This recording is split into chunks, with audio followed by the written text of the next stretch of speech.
Before pulling out, the driver should walk around the entire truck and check on the cattle through the slats to be sure they have settled in.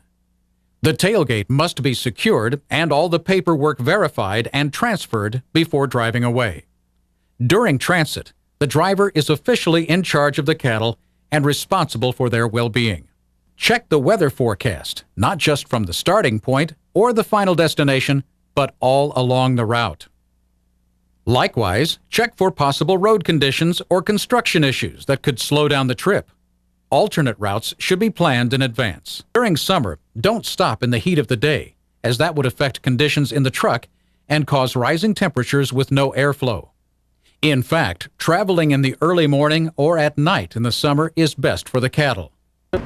Weather is always a concern when hauling livestock. Livestock are sensitive to extremes in either heat or cold.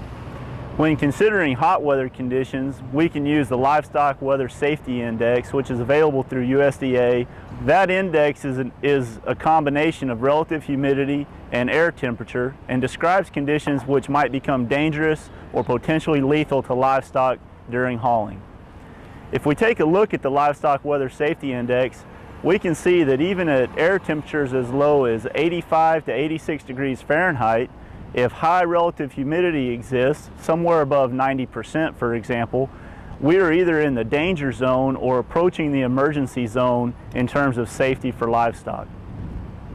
During these types of conditions, it's important to haul livestock either early in the morning or at night and to open all possible vents in the trailer to allow for maximum airflow and cooling.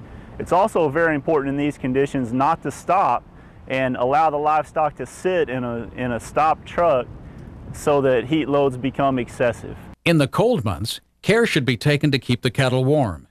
Be sure sidewall slats are inserted to avoid frostbite.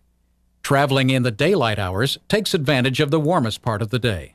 Winter driving is hard on cattle just as if it's hard on you.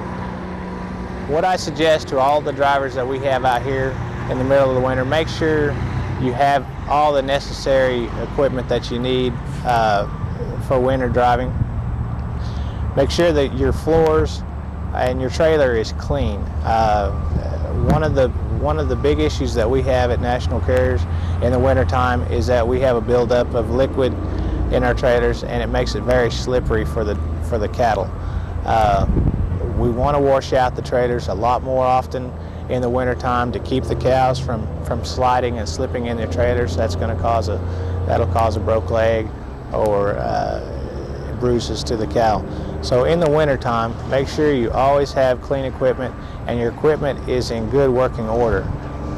It is not good for the cattle or anybody else to have your truck parked on the side in a 0-degree day and the cattle are still on the trailer.